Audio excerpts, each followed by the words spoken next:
Welcome to Stories That Work. I'm your host, Deacon Adam Roberts, and today's guest is Father John Dixon from West Virginia. I don't know if you're in the city of Huntington or not.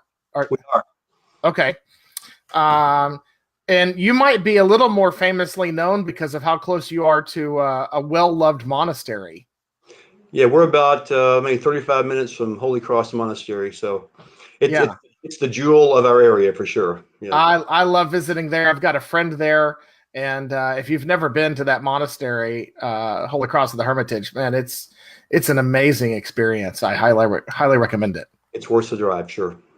So today we're going to be talking about parish councils, and Father John, I asked you to come on and talk because of you reached out to me, and then I found out what you were doing, and we've had what I've enjoyed as a collaborative effort on creating some resources for our parish councils. And so before we get into that, if you don't mind maybe giving a little autobiography, and then we can get into our topic. Sure. Well, I'm I would say a country priest in the sense of small town, small parish, and with no honestly particular background in parish councils, but Sayed Thomas, because of my story, asked me to do the seminar for our Dixon retreat last week. Actually, he asked me because he said you've been both a parishioner in your parish and on the parish council, and you've been priest. And even thinking back at my previous life before I was ordained, I was in city government. I was director of development planning for the city of Huntington. So I dealt with city councils. I dealt with planning commissions, zoning boards, public hearings, things like that. So, I had to face angry people before and organize things. And so maybe in a sense, I never thought of that, but it did kind of prepare me in a way to work with parish councils. But for one glorious month there, when I was ordained priest, I was both priest of the parish and also president of the parish council. So I was all powerful for 1 month. That happens. Yeah, that happens. Well, I think that background, from my perspective, really sheds light on where some of that experience come from and working with your parish council. There are some striking correlations between our parish council and a governing board for a city or a local council or a county even. So there's probably a lot there that was useful. I think maybe the first thing that I'd like to do is go into a little bit deeper on what you talked about this past Saturday at that spring retreat at the Antiochian Village at the request of Bishop Thomas. Right. Of course, my experience in my previous work was with governmental boards and things, and when he asked me to prepare this for the parish council, I didn't really know where to begin, and there were two things that kind of happened that kind of gave me a direction. One was you, because occasionally good things do come out of Facebook. I just had read in one of the clergy Facebook posts about this book called No Fail Meetings by Deacon Michael Hyatt. And of course, as a priest, we're oftentimes frustrated with meetings that don't seem to accomplish anything, and so are parish councils. And so in your comments, I thought you had said that Deacon Michael prepared the supplement. I thought, well, there's an easy way to prepare a talk for our diocese. And so I reached out to him. He says, no, I've not done that. And so I talked with you. And so we began that kind of together. It's a very simple book, by the way. I mean, it's just kind of very simple bullet points. And of course, his book is more towards businesses and that sort of thing. But a lot of it we can draw out for the parishes. Secondly, I was reading, because I'm continually doing catechism things with people. Of course, we always begin with the Holy Trinity. And I was reading a book by Archimandrite Basilios of Iveron Monastery, and a quote in there, basically, he says, the revelation of the Trinity and even Christ's incarnation it teaches us really how we exist, how we live, how we work, and how we organize. I thought, well, that's true. the whole parish council, the whole church, we're organized around this image of what's been revealed to the Holy Trinity. So in my talk in the morning, I talked about kind of the attributes of what we understand of the Holy Trinity. And then what are those attributes can we then take and apply to a functional Christ-centered parish council. And then in the afternoon, we utilized the work you had done on outlining the no-fail meeting. And I think in that is we got to recognize that everyone's time is valuable, and we don't waste people's time. Our parishioners, many times in the seminar, they were saying in some of the bigger cities, folks are driving 45 minutes, an hour from the suburbs to church. And so to come that far for a parish council meeting and then realize, why are we here? Is a disservice to people who give their time. And so I think both of those are kind of the two parts that I'm looking at to for my own parish council, to begin to work with them. And again, in doing this this seminar, what I realized in preparing myself to do this is how often I have failed myself as the pastor to provide that leadership, to form my parish council that way. So it's an ongoing thing. It's an ongoing thing. So, but I'm excited about it. I want to give a little shout out for those who don't know, and I think a lot of people do, who Deacon Michael Hyatt is. Besides having a podcast on Ancient Faith Radio called At the Intersection of East and West, he was also the, I think, president and CEO of Thomas Nelson. And when he, several years ago, and at the time it was the largest Christian publishing company, it is the publisher that the arrangement was made for them to publish the Orthodox Study Bible. He, back in 2014 or 2015, I can't remember the exact year, Forbes magazine named him the one person to follow on social media. He's had several bestsellers. His first one was, I think, Platform, Get Noticed in Noisy World. So, and he has really focused himself, and I say this as someone who knows him, as wanting to pass along what he's gained in experience and knowledge in leadership. And he really is valuable in leadership resources at all levels, to our clergy, to our both priests and deacons, to our laity, at all levels, to our hierarchy, in our episcopacy. He's valuable in a virtual leadership mentor, and he has a website, michaelhyatt.com, where you can gather these resources. When he came out with No Fail Meetings, I bought it immediately. I don't know how quickly you bought it, but I bought it that day, because if you've sat through a meeting that was grueling or didn't go the way it was supposed to go, I was hoping he had something to deliver, and I really feel like he did deliver. I didn't know what to expect, but I realized where the problems were once I read his book. And so the one thing I want to talk about, I think we should encourage people to read the book. For example, one of my favorite things that he talked about, and there's a lot of this in there, is what happens when you start a meeting late. And I don't know how well you remember that aspect of it, but that was one of my favorite things, is that when a meeting is late, you punish the people who are on time and reward the people who are coming late. Right. And that's something I immediately changed from that day forward. I have started all my meetings on time, and it's really interesting how it shifts the personality and the energy and the attitude of that meeting. I don't know. Do you have like a favorite takeaway from that book that you're incorporating? The first page, I think it's the first section. It was, do you need to meet? Because how often do we, it's time for a monthly parish council meeting. What's on the agenda? Well, here's the usual agenda, but there's no real business. There's nothing to decide. And so that says two things. One is maybe you don't need to meet. It's okay. Or maybe it's because you're not really thinking through an agenda, what, besides just the financial report and what the lady's doing and that sort of thing.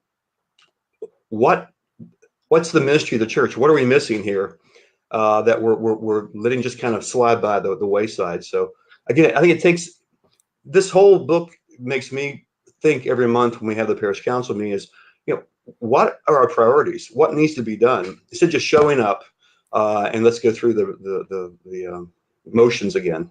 So it's a work in process. Again, I got to say, what I saw for myself was more failures than successes in my own role as pastor. But it's kind of exciting to find something to kind of hang your hook on a little bit and begin to make some progress on. We need simple things, I think, and it's a very simple book, but worth the investment.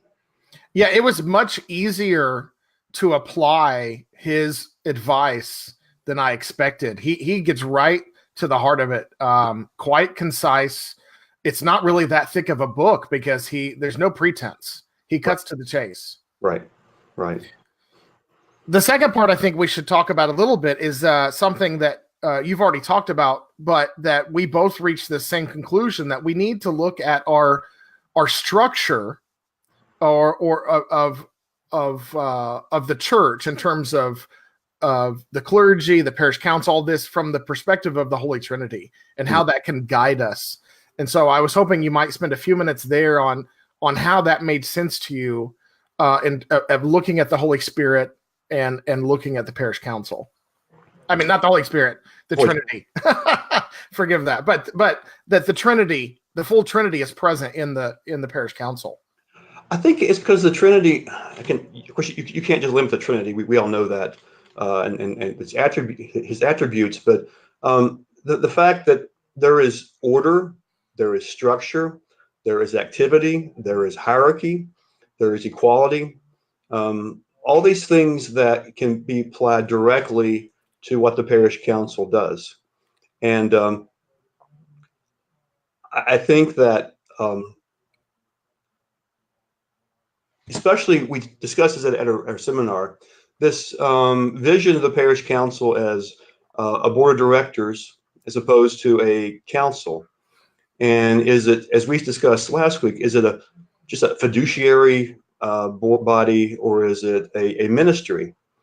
And as I think we discussed, you look at the constitution of the archdiocese, the model, it's really more of a fiduciary body.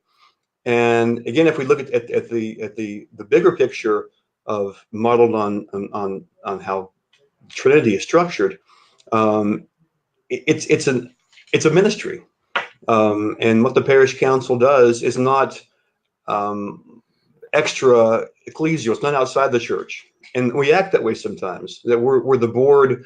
We're here to almost to protect the church, our investment in the church. Make sure our investment continues, instead of seeing as the church being God's creation, and receiving it as a gift, and how we are stewards of that gift from God. So I look forward to continuing kind of developing those ideas with my own parish council and here, and hopefully we can do something that would be helpful to the parishes as well. Yeah, I think it's interesting that you bring this up. I've seen basically two models represented, and both can be done very well. The first one's kind of what you've been talking about, and really, maybe the person who kind of led the way in this would have been Father Alexander Addy, right? And looking at the parish council as your leadership ministry team, and not just a body who has fiduciary responsibilities. Which, fiduciary is still a ministry. Sure is. And so then the other version that I've seen, people wonder what I do with my time. I read parish constitutions. Okay. I've read a lot of parish constitutions over the past year, because I feel like a good parish constitution actually prevents 80% of your problems and sets you up for success. And I was surprised how many problems were coming out of a poor constitution, or a constitution that wasn't being followed. And that other model is where the parish council solely has a fiduciary responsibility. It's still a ministry. They still need to look at it as stewardship. It's God's money. How are we going to use God's money to bring heaven down to us, in this temple? But that there's a leadership structure that involves more than the parish council. And so these two models exist, and really looks at, from one church to the next, which one's going to make the most sense. Look at your constitution, and if you're wanting to go with one version for the other, make sure your constitution matches what you're doing and doesn't confuse people, because we get new priests, we get new parish council members, we get new presidents, and all of a sudden they read the parish, they read that constitution and go, okay, we're going to act according to the Constitution. And if it's in any way different than how you've been governing, it's Right. going to create a lot of problems. Right. It's like most of them, ours is in a file cabinet in there, and there it sits. So we never look at it.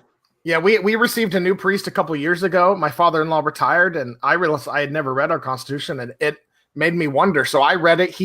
Our new priest read it, and we had a talk about it. And it was a very interesting conversation because while our previous priest was doing an excellent job in governance, we had kind of veered away from that Constitution.